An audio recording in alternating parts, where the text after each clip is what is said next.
ನನ್ನ ದುರದೃಷ್ಟನೋ ಇಲ್ಲ ಬೆಳಬೆಳಿಗ್ಗೆ ನನ್ನ ಮುಖನೇ ನಾನೇ ನೋಡ್ಕೊಂಡ್ಬಿಟ್ಟಿದ್ನೋ ಇಲ್ಲ ನನ್ನ ಹಣೆ ಬರನೇ ಹಂಗಿತ್ತೋ ಇಲ್ಲ ನಾನು ಭಾಳ ಇಷ್ಟೋ ಗೊತ್ತಿಲ್ಲ. ಒಂದು ನಿಮಿಷ ಹಿಂಗೆ ಕಣ್ಣು ಬಿಟ್ಟು ಹಿಂಗೆ ಕಣ್ಣು ತೆಗಿಯೋಷ್ಟೊತ್ತಿಗೆ ನನ್ನ ಕೈಯಲ್ಲಿ ಇದ್ದಿದ್ದು ಮೊಬೈಲ್ ನನ್ನ ಕೈಯಲ್ಲಿಲ್ಲ. ಹಾಯ್ ಗಾಯ್ಸ್, ಎಲ್ರಿಗೂ ನಮಸ್ಕಾರ. Welcome to day 13 of my fat to fit challenge. ಏನಪ್ಪ ಇವತ್ತು ಗಾಡಿ ಮೇಲೆ ವಿಡಿಯೋ ಮಾಡ್ತಿದ್ದೇನೆ ಅಂತ ಯೋಚನೆ ಮಾಡ್ತಿರ್ತೀರಾ. ಆ್ಯಕ್ಚುಲಿ ಒಂದು ರೀಸನ್ ಇದೆ. ಇವತ್ತು ಸ್ವಲ್ಪ ಮಾತಾಡೋದು ಜಾಸ್ತಿ ಇದೆ, ಹಾಗಾಗಿ ನನಗೆ ಫೇಸ್ ತೋರಿಸ್ಕೊಂಡು ಆ ಎಡಿಟಿಂಗ್ ಮಾಡಿಕೊಂಡು ಅಷ್ಟೆಲ್ಲ ಮಾತಾಡೋಷ್ಟು ಟೈಮ್ ಇಲ್ಲ ನನಗೆ. ಆಯಿತು, ಆಮೇಲೆ ಸೊ ಅದಕ್ಕೆ ಈ ಮೋಟೋ ವ್ಲಾಗಲ್ಲೇ ನಾನೇನು ಹೇಳಬೇಕು ಅಂದ್ಕೊಂಡಿದ್ದನ್ನ ಹೇಳಿ ಮುಗಿಸ್ತಾ ಇದ್ದೀನಿ. ಏನಂದರೆ ಮೊನ್ನೆ ಒಂದು ಇನ್ಸಿಡೆಂಟ್ ಆಯಿತು ನಂದು. ಸೊ ಆ ಇನ್ಸಿಡೆಂಟ್ನ ನಿಮ್ಮ ಹತ್ರ ಶೇರ್ ಮಾಡ್ಕೋಬೇಕಾ, ಯಾಕೆ ವೀಡಿಯೋಸ್ ಮಾಡಿಲ್ಲ ಅನ್ನೋದಕ್ಕೆ ರೀಸನ್ ಬಂದು ಆ ಇನ್ಸಿಡೆಂಟೇನೆ. ಸೊ ಆ ಇನ್ಸಿಡೆಂಟ್ನ ನಿಮ್ಮ ಜೊತೆ ಶೇರ್ ಮಾಡ್ಕೋಬೇಕು ಅಂದ್ಬಿಟ್ಟು ಈ ವಿಡಿಯೋ ಮಾಡ್ತಾಯಿದ್ದೀನಿ. ಆ್ಯಸ್ ಯೂಶುವಲ್ ಭಾನುವಾರ ನಾನು ಮನೆಗೆ ಬರ್ತಿದ್ದೆ ಪಿ ಜಿಯಿಂದ. ಸೊ ಆ ಥರನೇ ಮನೆಗೆ ಬಂದು ಅದಾದಮೇಲೆ ಮತ್ತೆ ಸೋಮವಾರ ವಾಪಸ್ ಪಿ ಜಿಗೆ ಹೋದೆ. ಪಿ ಜಿಗೆ ಹೋಗಿ ಮತ್ತೆ ಫಿಟ್ನೆಸ್ ಚಾಲೆಂಜ್ ಏನಿದೆಯೋ ಅದೇ ಥರ ನಾನು ಡಯಟ್ ಫುಡ್ನ ಮಾಡ್ಕೊಳ್ಳೋಕ್ಕೆ ಅಂದ್ಬಿಟ್ಟು 4 ಮೊಟ್ಟೆನ ಬೇಯಿಸ್ಕೊಂಡು ಡ್ಯೂಟಿಗೆ ತಗೊಂಡು ಹೋದೆ. ಡ್ಯೂಟಿ ಕಂಪ್ಲೀಟ್ ಮಾಡಿ ಮಧ್ಯಾಹ್ನ ಅದೇ ಥರ ಮತ್ತೆ ಅಲ್ಲೊಂದು ಸ್ವಲ್ಪ ರೈಸು ಮತ್ತು ಹಂಗೆ ಮಜ್ಜಿಗೆ ಕುಡಿದು ಜೊತೆಗೆ ತಗೊಂಡೋಗಿದ್ದು ಮೊಟ್ಟೆನ ತಿಂದು ಆವತ್ತಿನ ಊಟನ ಡಯಟ್ ಫುಡ್ನ ಮುಗಿಸ್ದೆ. ಅದಾದಮೇಲೆ ಆ್ಯಸ್ ಯೂಶುವಲ್ ಡ್ಯೂಟಿ ಮುಗಿಸಿ ಮನೆಗೆ ಬಂದೆ. ಪಿ ಜಿಗೆ ಬಂದಾದಮೇಲೆ ನಂದು ಡೈಲಿ ಏನಿರುತ್ತೆ ರೊಟೀನ್ ಅದೇ ಥರನೇ. ಇವತ್ತು ಪ್ರೋಟೀನ್ಗೋಸ್ಕರ ಸೋಯಾ ಚಂಕ್ಸ್ನ ಒಂದು ರೆಸಿಪಿ ಮಾಡಿಕೊಂಡೆ. ಅದಕ್ಕೆ ಮೊಸರು ಹಾಕಿದ್ದೆ, ಅದಕ್ಕೆ ಅನ್ನ ಹಾಕಿದ್ದೆ, ಜೊತೆಗೆ ತರಕಾರಿಗಳನ್ನೆಲ್ಲ ಕಟ್ ಮಾಡಿ ಒಂದು ಸೋಯಾ ಚಂಕ್ಸ್ದು ಒಂದು ರೆಸಿಪಿ ಮಾಡಿಕೊಂಡು ಅದನ್ನು ಕನ್ಸ್ಯೂಮ್ ಮಾಡಿ ಅದಾದಮೇಲೆ ವಾಕಿಂಗ್ ಅಂತ ಹೋದೆ. ಎಲ್ಲಿ ನನ್ನ ಪಿ ಜಿಯಿಂದ ನಾನೊಂದು 6 ಕಿಲೋಮೀಟ್ರ್ ವಾಕಿಂಗ್ ಮಾಡ್ತೀನಿ ಡೈಲಿ, ಓಕೆನಾ. ಸೊ 10,000 ಸ್ಟೆಪ್ಸ್ ಅಂತ ಇದೆ. ಅದು ನಾನು ಬೆಳಗ್ಗೆಯಿಂದ ಟಾರ್ಗೆಟ್ ಇಟ್ಕೊಂಡ್ರೆ ಈ 6 ಕಿಲೋಮೀಟ್ರ್ ಕಂಪ್ಲೀಟ್ ಮಾಡ್ತೀನಿ ಆಟೋಮೆಟಿಕಲಿ. 6 ಕಿಲೋಮೀಟ್ರ್ ಕಂಪ್ಲೀಟ್ ಮಾಡಿದ ತಕ್ಷಣ 10,000 ಅಲ್ಲ, ಇನ್ನೂ 13,000 ಸ್ಟೆಪ್ಸ್ ಆಗೋಗುತ್ತೆ. ಸೊ ಆ ಥರ ಕಂಪ್ಲೀಟ್ ಮಾಡ್ತಿದ್ದೆ. ಸೊ ಅದೇ ಥರ ಅವತ್ತೂ ಹೊರಟೆ. ಸೊ ನಾನು ಅವತ್ತು ಆ್ಯಕ್ಚುಲಿ ಸ್ವಲ್ಪ ಡ್ಯೂಟಿಯಿಂದ ಲೇಟಾಗಿ ಬಂದಿದ್ದೆ. ಸೊ ಬಂದು ಸ್ನಾನ ಮಾಡಿಕೊಂಡು ನಾನು ಸೋಯಾ ಚಂಕ್ಸ್ದು ರೆಸಿಪಿ ಮಾಡಿಕೊಂಡು ನಾನು ವಾಕಿಂಗ್ ಹೋಗೋ ಟೈಮ್ ಬಂದು ಆಲ್ರೆಡಿ 10 ಗಂಟೆಗೆ ಹೋಗಿತ್ತು ನೈಟು. ಸೊ 10 ಗಂಟೆ ಮೇಲೆ ನಾನು ವಾಕಿಂಗ್ ಹೋದೆ. ಸೊ ಅದೊಂದು ಸ್ವಲ್ಪ ರಿಸ್ಕಿ ಟೈಮೇ, ನಾವಿರೋ ಅಂಥ ಏರಿಯಾದಲ್ಲಿ ಅದೊಂದು ಸ್ವಲ್ಪ ರಿಸ್ಕಿ ಟೈಮೇ. ಸೊ ಹೋಗಿ ವಾಕಿಂಗ್ ಮಾಡಿದೆ. ಒಂದು 3-4 ಕಿಲೋಮೀಟ್ರ್ವರೆಗೂ ಏನೂ ಪ್ರಾಬ್ಲಮ್ ಇಲ್ಲ, ಆರಾಮಾಗಿ ವಾಕಿಂಗ್ ಆಯಿತು. ಅದಾದಮೇಲೆ ಲಾಸ್ಟ್ ಇನ್ನು 1-1.5 ಕಿಲೋಮೀಟ್ರ್ ಇರೋ ಟೈಮಲ್ಲಿ ಒಂದು ಸರ್ಕಲ್ ಹತ್ರ ನಾನು ಆಟೋಮೆಟಿಕ್ ಸುಮ್ಮನೆ ಹಿಂಗೆ ನಡ್ಕೊಂಡು ಹೋಗ್ತಾಯಿದ್ದೆ. ಆ ನಡ್ಕೊಂಡು ಹೋಗ್ತಿರೋ ಟೈಮಲ್ಲಿ ನನ್ನ ದುರದೃಷ್ಟನೋ ಇಲ್ಲ ಬೆಳಬೆಳಿಗ್ಗೆ ನನ್ನ ಮುಖನೇ ನಾನೇ ನೋಡ್ಕೊಂಡ್ಬಿಟ್ಟಿದ್ನೋ ಇಲ್ಲ ನನ್ನ ಹಣೆ ಬರನೇ ಹಂಗಿತ್ತೋ ಇಲ್ಲ ನಾನು ಭಾಳ ಇಷ್ಟೋ ಗೊತ್ತಿಲ್ಲ, ನನ್ನ ದುರದೃಷ್ಟಕ್ಕೆ ನನ್ನ ಕೈಯಲ್ಲಿ ಮೊಬೈಲ್ ಹಿಡ್ಕೊಂಡು ನಾನು ಮೂವಿ ನೋಡ್ಕೊಂಡು ಹೋಗ್ತಾಯಿದ್ದೆ. ಸೊ ಆ ಟೈಮಲ್ಲಿ ಬ್ಲೂಟೂತ್ ಹಾಕ್ಕೊಂಡು ಮೂವಿ ನೋಡ್ಕೊಂಡು ಹೋಗ್ತಾಯಿದ್ದೆ. ಒಂದು ನಿಮಿಷ ಹಿಂಗೆ ಕಣ್ಣು ಬಿಟ್ಟು ಹಿಂಗೆ ಕಣ್ಣು ತೆಗಿಯೋಷ್ಟೊತ್ತಿಗೆ ನನ್ನ ಕೈಯಲ್ಲಿ ಇದ್ದಿದ್ದು ಮೊಬೈಲ್ ನನ್ನ ಕೈಯಲ್ಲಿಲ್ಲ.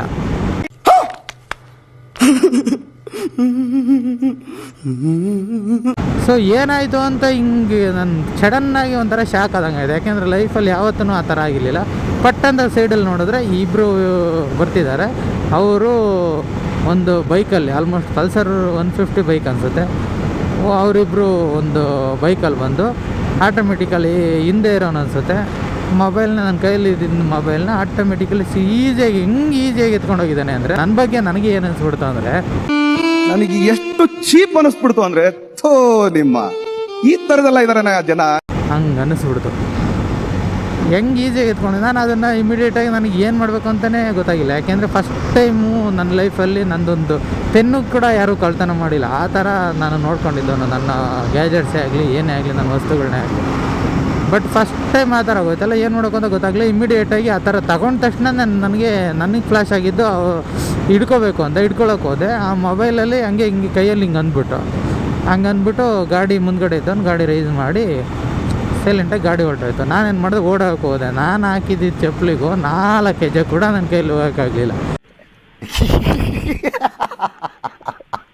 ಅಷ್ಟರಲ್ಲೇ ಚಪ್ಪಲಿ ಜಾರ್ಬಿಡ್ತು. ಅಜ್ಜಿ ಇಂಥ ಬಾಳ್ಬೇಕು ಅನ್ನಿಸ್ಬಿಡ್ತು. ಎಂಥ ಸಿಚುವೇಷನಲ್ಲಿ ನನಗೆ ಒಂದು 4-5 ಹೆಜ್ಜೆನೂ ಓಡೋಕ್ಕಾಗಲಿಲ್ಲ. ಅಂದರೆ ನಾನು ಫಿಟ್ ಆಗಿಲ್ಲ ಅನ್ನೋದೊಂದು, ಇನ್ನೊಂದು ನಾನು ಹಾಕಿದ್ದು ಚಪ್ಪಲಿ ಸ್ಟೈಲಾಗಿರೋದು ಬೇಕು ಅಂತ ನೈಕ್ ಸ್ಲಿಪ್ಪರ್ ಬೇರೆ ತೊಗೊಂಡು ಅದ್ರಲ್ಲಿ 4 ಹೆಜ್ಜೆ ಕೂಡ ಓಡಕ್ಕಾಗಿಲ್ಲ. ಅದ್ರ ಗೂಟ ಬೇರೆ ಇರಲ್ಲ. ಏನ್ರಿ ಅದು ಮಾತಾಡೋದು? ಏನ್ ಮಾತಾಡ್ತಾರ್ರಿ? ಯಾವನ್ರಿ ಅವನು? ಗೂಟ ಅಂದರೆ ಗೊತ್ತಲ್ಲ, ಕಾಲು ಎರಡು ಹೆಬ್ಬೆರಳು ಮತ್ತು ಮಧ್ಯದ ಅದ್ರ ಪಕ್ಕದ ಬೆರಳು ಮಧ್ಯದಲ್ಲಿ ಗೂಟ ಹೋಗುತ್ತಲ್ಲ. ಸೊ ಅದು ಇರಲಿಲ್ಲ. ಅದಿದ್ದರೆ ಒಂಚೂರು ರನ್ ಮಾಡ್ಬೋದಿತ್ತೇನೋ, ಅದು ಇರಲಿಲ್ಲ. ಸೊ ನಾನು ಫಾಸ್ಟಾಗಿ ಹೋಗೋಕ್ಕಾಗಲಿಲ್ಲ. ನಾನು ಓಡೋಗೋಷ್ಟರಲ್ಲಿ ಆಲ್ರೆಡಿ ಅವನು ಒಂದು 50 ಮೀಟ್ರ್ ಮುಂದೆ ಹೋಗಿದ್ದ. ದೇವ್ರು ನಿನ್ಗೆ ಒಳ್ಳೇದು ಮಾಡ್ತದ, ನಿನ್ನ ಜನ್ಮಕ್ಕೆ ಹೋಗೋ. ಸೊ ಏನು ಮಾಡೋದು, ಮ್ಯಾಕ್ಸಿಮಮ್ ಒಂದು ಕಲ್ಲು ತಗೊಂಡು ಎಸೆಯೋಣ ಅಂತ ಹೋದೆ. ಆ ಕಲ್ಲು ಎಸ್ತಿದ್ದ ಒಂದು ಚಕ್ರಕ್ಕೇನೋ ಬಿದ್ದಂಗಿತ್ತು ಅಷ್ಟೇ. ಸೊ ಹೋಗ್ಬಿಟ್ಟ, ಖತಮ್, ಬಾಯ್ ಬಾಯ್, ಟಾಟಾ, ಗುಡ್ ಬಾಯ್. ಆಮೇಲೆ ಹಿಂದ್ಗಡೆ ಯಾರು ಗಾಡಿ ಬರ್ತಿದ್ಯಾ, ಚೇಸ್ ಗೀಸ್ ಮಾಡ್ಬೋದಾ ಅಂತ ನೋಡಿದೆ. ಹಿಂದ್ಗಡೆ ಏನೋ ಒಂದು 5 ಸೆಕೆಂಡ್ ಆದಮೇಲೆ ಒಬ್ಬ ಬಂದು ಏನಾಯ್ತಣ್ಣ ಅಂತ ನನ್ನೇ ಕೇಳ್ದ. ಈ ಥರ ಮೊಬೈಲ್ ಕಸ್ಕೊಂಡು ಹೋಗ್ಬಿಟ್ಟಿದ್ದಾರೆ, ಕೈಯಿಂದ ಪಟ್ಟಂತ ಹಿಂಗೆ ಎತ್ಕೊಂಡು ಹೋಗ್ಬಿಟ್ಟಿದ್ದಾರೆ ಅಂತ. ಅದಕ್ಕೆ ಬರ್ತೀರಾ ಅಂತ ಕೇಳಿದೆ. ಸೊ ನಮ್ಮ ಜನ ಗೊತ್ತಲ್ಲ, ಬೇರೆಯವ್ರಿಗೆ ಹೆಲ್ಪ್ ಮಾಡೋದು ಜಾಯಮಾನನೇ ತುಂಬ ಜನಕ್ಕೆ ಕಡಿಮೆ ಇದೆ.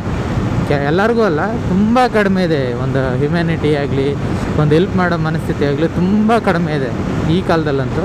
ಸೊ ಅವರು ಇಲ್ಲ ಬಿಡಿ ಅಣ್ಣ, ಅವ್ರು ಹೊರಟೋಗ್ಬಿಟ್ಟಿರ್ತಾರೆ, ಅವರೆಲ್ಲ ಎಕ್ಸ್ಪರ್ಟ್ಗಳು, ಅವ್ರ ಕೈ ಸಿಗಲ್ಲ ಅಂತ ಅಂದ್ಬಿಟ್ರು. ಒಂದು ಟ್ರೈ ಕೂಡ ಮಾಡೋಕ್ಕೂ ಬರ್ತೀನಿ ಅಂತ ಅನ್ನಲಿಲ್ಲ. ನಮ್ಮ ದೇಶ ಇದು ರೀ, ನಾವು ಕೊಟ್ಟಿರೋ ದೇಶ ಇದು.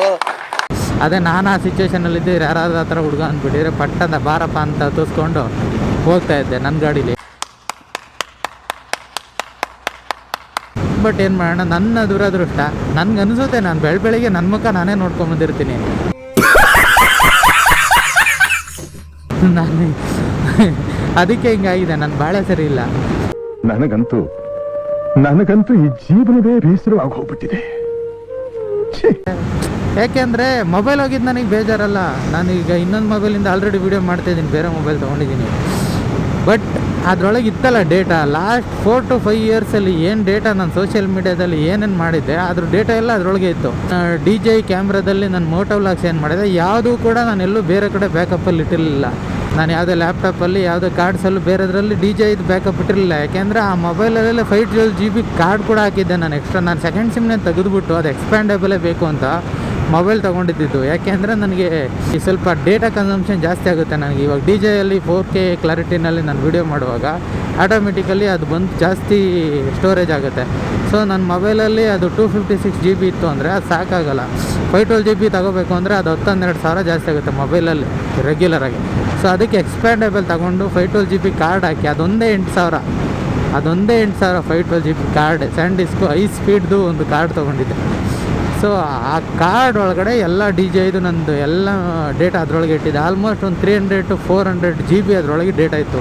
ನನ್ನ ಸೋಷಿಯಲ್ ಮೀಡಿಯಾ ಏನು ಡೇಟಾ ಇತ್ತು ಎಲ್ಲ ಅದರೊಳಗೆ ಇತ್ತು. ಇನ್ನು ಬೆಜ್ಜನ್ ಫೋಟೋಸ್ ಒಂದು 15,000 to 20,000 ಫೋಟೋಸು ನನ್ನ ಇಂಟರ್ನಲ್ ಸ್ಟೋರೇಜಲ್ಲಿ ಇತ್ತು. ಅದು ಯಾವುದು ನಾನು ಗೂಗಲ್ ಫೋಟೋಸ್ಗೆ ನಾನು ಆಲ್ಮೋಸ್ಟ್ ಸಿಂಕ್ ಮಾಡಿರಲಿಲ್ಲ. ಯಾಕೆಂದರೆ ಅದರಲ್ಲೂ ಡೇಟಾ ಔಟ್ ಆಫ್ ಸ್ಟೋರೇಜ್ ಆಗಿಬಿಟ್ಟಿತ್ತು. 15 GB ಕೊಡ್ತಾರೆ, ಅದಾದಮೇಲೆ ಸಬ್ಸ್ಕ್ರಿಪ್ಷನ್ ತಗೋಬೇಕು, ನಾವೇನೇ ದುಡ್ಡು ಕೊಟ್ಬಿಟ್ಟು ಅದನ್ನು ರಿನ್ಯೂ ಮಾಡ್ಕೋಬೇಕು. ಸೊ ಅದರಲ್ಲೂ ಆಲ್ಮೋಸ್ಟ್ ನಂದು 10 ಇಯರ್ಸಿಂದ ನಾನು 10 ಇಯರ್ಸಿಂದ ಮೊಬೈಲ್ಗಳು ಯೂಸ್ ಮಾಡ್ತಿರೋದ್ರಿಂದ ಆ ಒಂದು 5 ಇಯರ್ಸ್ ಬಿಫೋರ್ ಇತ್ತಲ್ಲ ಆ ಡೇಟಾಗೆ ಆಲ್ಮೋಸ್ಟ್ 15 GB ಆಗೋಗಿತ್ತು. ಸೊ ನಾನು ಅದನ್ನು ರಿನ್ಯೂ ಮಾಡಿರಲಿಲ್ಲ. ಅದಕ್ಕೋಸ್ಕರ ಗೂಗಲ್ ಫೋಟೋಸ್ಗೆ ಲಿಂಕ್ ಮಾಡಿರಲಿಲ್ಲ, ನಾನು ಸಿಂಕ್ ಮಾಡಿರಲಿಲ್ಲ. ಸೊ ಅದಕ್ಕೋಸ್ಕರ ಕಾರ್ಡ್ ಇಟ್ಕೊಂಡಿದ್ದೆ, ಮೊಬೈಲಲ್ಲಿ ಕಾರ್ಡ್ ಹಾಕ್ಕೊಂಡು ಅದರೊಳಗೆ ಡೇಟಾ ಇಟ್ಕೊಂಡಿದ್ದೆ. ಒಂದೇ ಒಂದು ಫೋಟೋಸು, ಒಂದೇ ಒಂದು ವೀಡಿಯೋ ನಂದು ಈ ಬೈಕ್ ಮೇಲೆ ತೊಗೊಂಡಿರೋದು ಒಂದೂ ಇಲ್ಲ, ಎಲ್ಲ ಎರೇಸ್. ನಾನೇನು ಮಾಡಿದೆ, ಮೊಬೈಲ್ ಕಳೆದ ತಕ್ಷಣ ನಾನು ಏನು ಮಾಡ್ಬೋದು ಅದನ್ನೆಲ್ಲ ಮಾಡಿದೆ. ಏನು ಮಾಡಿದೆ, ಇಮಿಡಿಯೇಟ್ಲಾಗಿ ನಂದು ಇನ್ನೊಂದು Realme X2 ಅಂತ ಒಂದು ಮೊಬೈಲ್ ಇದೆ, ಬ್ಯಾಕಪ್ ಮೊಬೈಲ್. ನಾನು ಸೆಕೆಂಡ್ ಸಿಮ್ನ ಅದರೊಳಗೆ ಹಾಕಿ ಆ್ಯಕ್ಟಿವಾಗಿ ಇಟ್ಟಿದ್ದೆ, ಯಾವಾಗಾದರೂ ಯೂಸಿಗೆ ಬರುತ್ತೆ ಅಂತೇಳಿ. ಇವಾಗ ಸಿಮ್ ಅಂತೂ 2 ಹಾಕಿದ್ರೆ ಒಂದು ಮೆಮೊರಿ ಕಾರ್ಡ್ ಹಾಕೋಕ್ಕಾಗಲ್ಲ ಅಂತೇಳಿ ನಾನು ಆ ಸೆಕೆಂಡ್ ಸಿಮ್ನ ಅದರಲ್ಲಿ ಇಟ್ಬಿಟ್ಟು ಆ ಮೊಬೈಲ್ನ ಇಟ್ಟಿದ್ದೆ. ಸೊ ಆ ಮೊಬೈಲ್ ಇಮಿಡಿಯೇಟಾಗಿ ತೊಗೊಂಡು ಅದರಲ್ಲೂ ಗೂಗಲ್ ನನ್ನ ಏನಿದೆ Gmail ಅಕೌಂಟ್ ಅದರಲ್ಲೂ ಲಾಗಿನ್ ಇತ್ತು. ಸೊ ಅದರಲ್ಲಿ ಓಪನ್ ಮಾಡಿ ನನ್ನ ಡಿವೈಸ್ಗಳು ಯಾವ್ಯಾವ ಇದಾವಲ್ಲ ಅದರಲ್ಲಿ ಓಪನ್ ಮಾಡಿ ನನ್ನ mobile ಕಳೆದೋಯ್ತಲ್ಲ, OnePlus Nord CE 5G ಆ ಮೊಬೈಲು. ಸೊ ಅದನ್ನು ಓಪನ್ ಮಾಡಿ ಅದನ್ನು ನನ್ನ Realme ಮೊಬೈಲಿಂದನೇ ರೀಸೆಟ್ ಮಾಡಿದೆ, ಫ್ಯಾಕ್ಟರಿ ರೀಸೆಟ್. ಅಂದರೆ ಡೇಟಾ ಅದರಲ್ಲಿ ಇರೋ ಇಂಟರ್ನಲ್ ಸ್ಟೋರೇಜ್ ಏನೂ ಅವನಿಗೆ ಕಳ್ಳನಿಗೆ ಸಿಗ್ದೋ ಹಂಗೆ ಅದನ್ನು ರೀಸೆಟ್ ಮಾಡಿದೆ. ಅಂದರೆ ನನಗೂ ಸಿಗೋಲ್ಲ ಅದು, ಅಕಸ್ಮಾತ್ ಮೊಬೈಲ್ ಸಿಕ್ಕರೆ ನನಗೂ ಆ ಡೇಟಾ ಸಿಗೋಲ್ಲ. ಬಟ್ ನಾನು ಯೂಸ್ ಮಾಡ್ತಿರೋ ಟೈಮಲ್ಲಿ ತೊಗೊಂಡಲ್ಲ, ಅವನೇನಾರು ಅದನ್ನು ಯೂಸ್ ಮಾಡಿಬಿಡ್ಬೋದು, ಡೇಟಾ ಏನಾದ್ರು ಮಿಸ್ಯೂಸ್ ಆಗ್ಬೋದು ಅಂತೇಳಿ ಇಮಿಡಿಯೇಟ್ಲಿ ಅದನ್ನು ಎರೇಸ್ ಮಾಡಿದೆ. ಬಟ್ ಕಾರ್ಡಲ್ಲಿರೋದು ಏನೂ ಮಾಡೋಕ್ಕೆ ಬರೋಲ್ಲ ನಾವು ಇಲ್ಲಿಂದ. ಸೊ ಕಾರ್ಡಲ್ಲಿರೋದು ಹಂಗೆ ಇರುತ್ತೆ. ಆ ಡೇಟಾನ ಏನು ಮಾಡ್ತಾನೆ ಅವನಿಗೆ ಗೊತ್ತದು. ಅದರೊಳಗೆ ನನ್ನ ಪರ್ಸ್ನಲ್ ಡೇಟಾ ಏನು ಇಟ್ಟರೆ ಎಲ್ಲ ಆಲ್ಮೋಸ್ಟ್ ಎಲ್ಲ DJI ರಿಲೇಟೆಡ್, ಈ ಕ್ಯಾಮ್ರಾ ರಿಲೇಟೆಡು, ಈ ಮೋಟೋ ವ್ಲಾಗ್ಸ್ಗಳೇ ಇತ್ತು ಅದರೊಳಗೆ. ಯಾಕೆಂದರೆ ಹೆವಿ ಸ್ಟೋರೇಜ್ ಬರುತ್ತೆ ಇದರಲ್ಲಿ.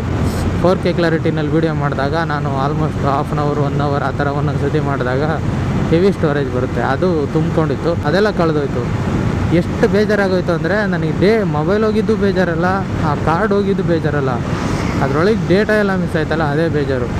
ಏನಂದರೆ ಈ ಏನಾದ್ರು ಆಗೋದೆಲ್ಲ ಒಳ್ಳೇದಕ್ಕೆ ಅಂತಾರೆ, ಇದನ್ನು ಯಾವ ಥರ ಒಳ್ಳೇದು ಅಂತ ಅನ್ಕೋಬೇಕೋ ನನಗೆ ಗೊತ್ತಿಲ್ಲ. ಬಟ್ ಆ ದೇವರು ಆಗೋದೆಲ್ಲ ಒಳ್ಳೇದಕ್ಕೆ ಮಾಡ್ತಾನೆ ಅಂತ ಅಂತಾರೆ.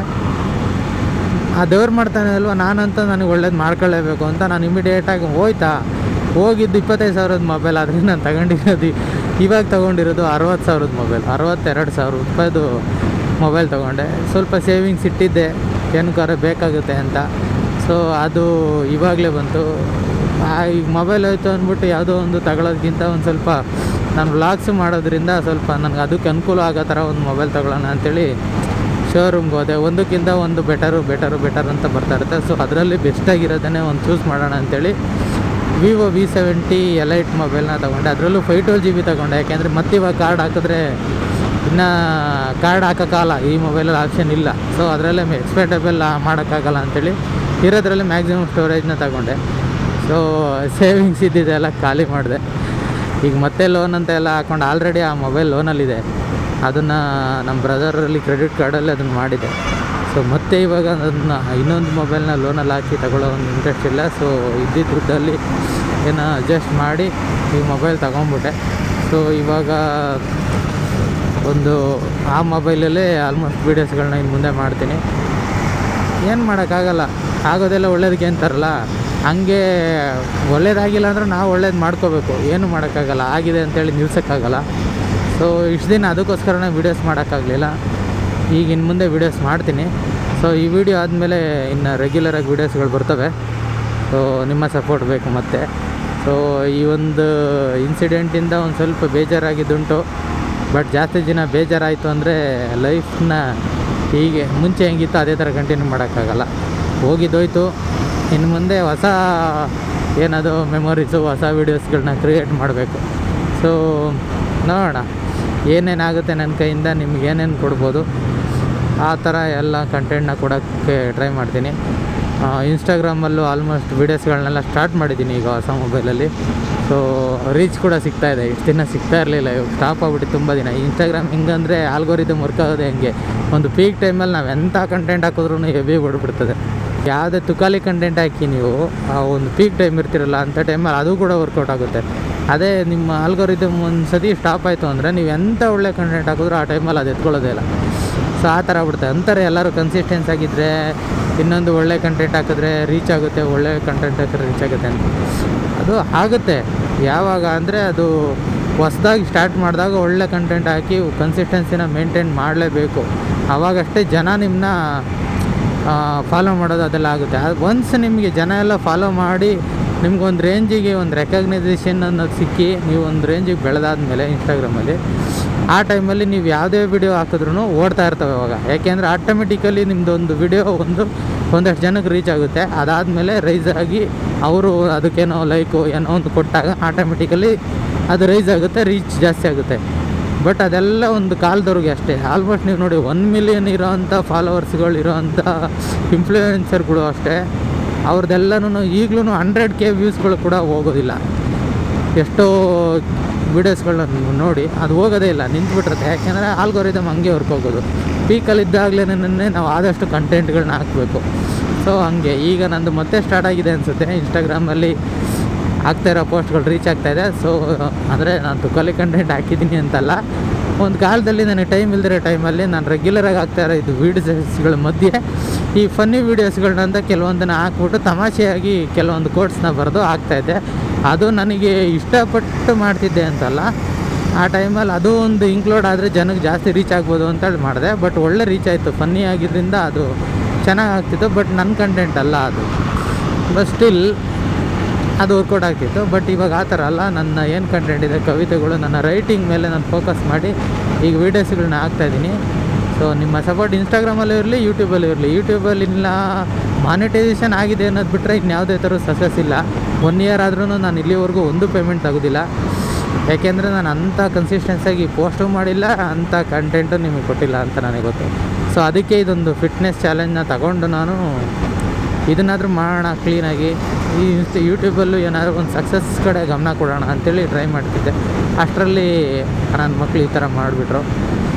ಸೊ ಆಗಿದಾಗಲಿ, ಯಾರೇನು ಅಡ್ಡ ಬಂದರೂ ಅಷ್ಟೇ, ಲೈಫ್ ಲೀಡ್ ಮಾಡಲೇಬೇಕು, ಯಾವುದೂ ನಿಲ್ಲಿಸ್ಬಾರ್ದು. ಸೊ ಇದನ್ನು ನಿಲ್ಲಿಸಲ್ಲ. ಒಂದು ಸಣ್ಣ ಒಂದು ಬ್ರೇಕ್ ಕೊಟ್ಟಿದ್ದೆ ಅಂದ್ಕೊಳ್ಳಿ, ಮತ್ತೆ ಕಂಟಿನ್ಯೂ ಮಾಡ್ತೀನಿ.